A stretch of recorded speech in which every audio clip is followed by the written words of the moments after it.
Dalam sebuah kelompok pastinya akan ada satu pihak yang berisiknya minta ampun. Dan sialnya, sifat julidnya itu benar-benar bikin suasana nggak enak. Nah, di grup kawasan ASEAN, semua mengerti jika media Vietnam adalah media yang boleh jadi paling julid. Yang mana Indonesia adalah negara yang paling sering mereka julitin. Seperti kemarin ketika media Nguyen merasa nggak terima dengan penunjukan Indonesia sebagai tuan rumah Piala AFF U23. Dan kini, salah satu media besar di sana yakni Soha gantian menjuliti Thailand terkait perubahan aturan di SEA Games 2025. Tentu saja, bagi Thailand sendiri, mereka tidak segan menyebut Vietnam kini sebagai parasit lantaran hobinya bikin rusuh. Ditambah sikap naif mereka yang nggak sadar kalau internal juga sedang berantakan, membuat Thailand semakin yakin kalau tim ini emang problematik.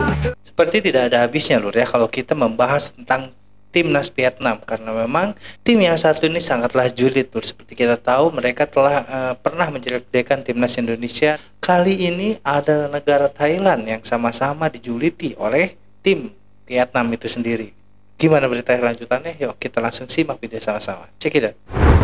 Dalam 2 tahunan terakhir, prestasi dan reputasi timnas Indonesia nyatanya benar-benar mampu mencuri perhatian banyak pihak.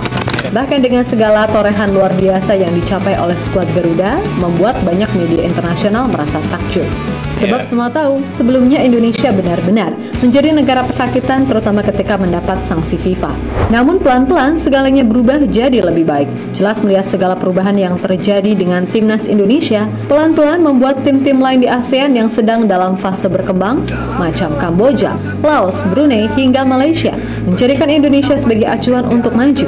Bahkan Thailand aja nih, yang sebelum ini merupakan raja ASEAN, juga gak gengsi lagi untuk mengakui Indonesia telah berubah jadi lebih maju. Walaupun sejatinya rasa iri itu tetap ada, tapi berkaca dari apa yang diutarakan Madam Pang ketika bertemu Erick Thohir, itu udah menjelaskan semuanya kalau Thailand memang sudah seharusnya mencontoh Indonesia dalam beberapa aspek. Tentu saja, semua ada alasannya, yang mana beberapa di antaranya Indonesia benar-benar dianggap mampu mencari potensi terbaik pemain keturunan yang ada di Eropa. Selain itu, kebijakan-kebijakan yang selama ini dilakukan Erick Thohir benar-benar terasa dampaknya bagi timnas Indonesia, termasuk kelolosan timnas U17 ke Piala Dunia sebagai satu-satunya wakil dari ASEAN. Yap, di saat tim-tim ASEAN udah mulai terlihat satu visi nih sama Indonesia, tapi ada satu negara yang medianya benar-benar sulit dimengerti. Siapa lagi kalau bukan Vietnam? Di mana media di sana bukannya fokus sama tim sendiri, justru hobinya julitin tim lain. Dan Indonesia adalah tim yang paling sering mereka julitin. Termaksud baru aja kemarin ketika media di sana merasa nggak terima soal penunjukan Indonesia jadi tuan rumah Piala AFF U23. Nah, belum kelar soal itu, media di sana juga kini menyentil Thailand, di mana media Soha.vn menyebut jika Thailand sengaja cari untung dengan merubah beberapa aturan di SEA Games 2025 nanti. Nah, menurut media tersebut, Federasi Sepak Bola Thailand berencana membagi 3 grup kepada 11 negara yang ikut serta di cabang olahraga sepak bola SEA Games 2025. Yap, jika dibagi 3 grup, otomatis jumlah pertandingan yang dimainkan masing-masing tim di fase grup akan berkurang, yang mana masing-masing tim biasanya hanya menjalani 2-3 pertandingan saja. Dan rencana ini pun kabarnya sudah diajukan Federasi Thailand kepada Konfederasi Sepak Bola Asia atau AFC. Tujuan perubahan ini sendiri, menurut FA Thailand, agar kualitas turnamen bisa meningkat.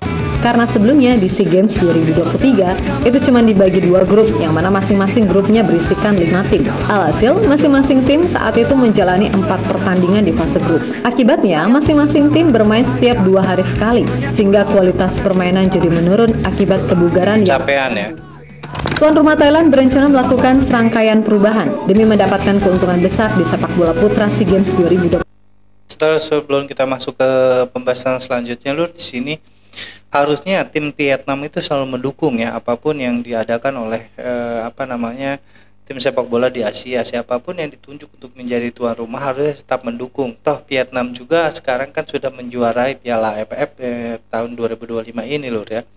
Mereka harusnya semakin bangga dan semakin mengasah persepak bolaannya mereka jadi semakin baik lagi, bukan malah menculiti setiap negara yang ditunjuk atau yang sedang berkembang persepak bolaannya.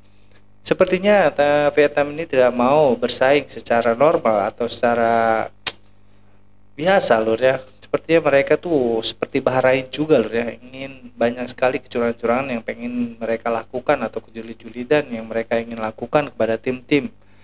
selain tim-tim di Asia maksudnya Lur. Mereka tidak mau mencontoh, bahkan mereka malah menjelek-jelekan Lur ya. Tapi mereka ditutup mulutnya sendiri dengan apa yang mereka saksikan sebenarnya. Mereka harus mengakui Indonesia pun sekarang memang lagi sedang bagus-bagusnya Lur ya, menjadi sorotan sepak bola dunia malah. Dan juga Thailand yang selalu dekat dengan Indonesia pun sekarang mulai dijelek-jelekan oleh Vietnam ini.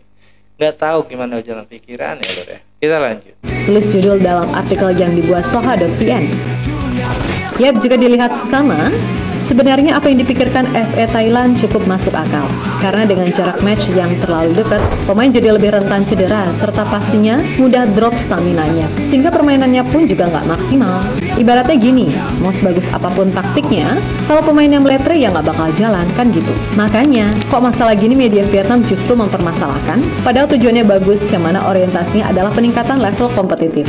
Kalau perkara hasil akhir, menang kalah itu mah tergantung pemain mainnya gimana, kan gitu. Ya, melihat tanggapan semacam itu pada akhirnya diketahui juga bikin Thailand muak. Dan sebagian besar media serta warga di sana bahkan gak segan menyebut Vietnam sebagai parasit karena isinya cuma bikin gaduh. Jelek Ditambah banget sikap ya. naif mereka yang gak sadar kalau internal juga sedang berantakan, membuat Thailand semakin yakin kalau tim ini emang problematik. Nah, menurut salah satu media Thailand bernama Sportstream, timnas Vietnam sekarang ini benar-benar udah basi atau kadaluarsa, di mana media tersebut meyakini kalau Indonesia adalah satu-satunya tim ASEAN yang layak dijadikan rival utama bagi Thailand saat ini. Timnas Vietnam sudah kadaluarsa dan saat ini berubah menjadi tim biasa saja. Vietnam secara bertahap menjadi tim yang sangat biasa saja. Kekuatan sebelumnya dari tim ini sudah benar-benar hilang dan sekarang rival utama kami adalah Indonesia, tulis media tersebut.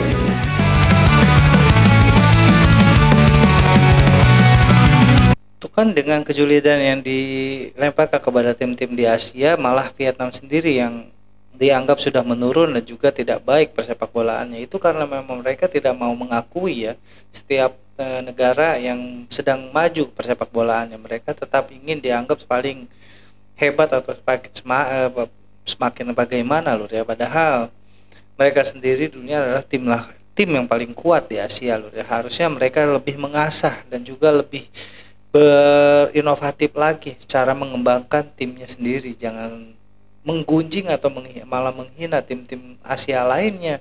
Jadi dia harusnya semakin mendukung. Ada yang baiknya dicontoh, jeleknya ditinggal. Itu seharusnya tim sepak bola yang sportif Lur ya.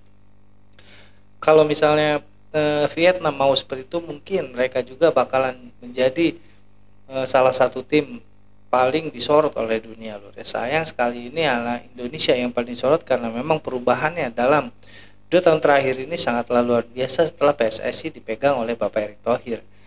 Harusnya Vietnam tidak boleh begitu Lur ya. Harusnya mencontoh yang baik-baik dan juga jangan dicontoh yang jelek-jelek.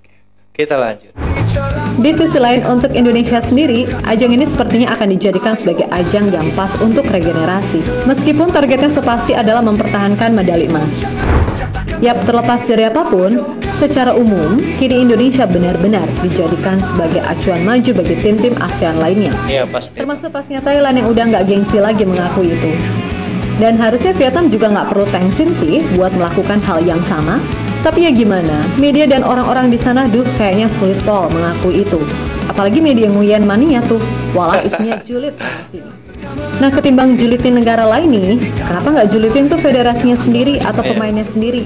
Karena balik lagi, Mimin berharap kalau semua tim-tim di ASEAN itu berbenah.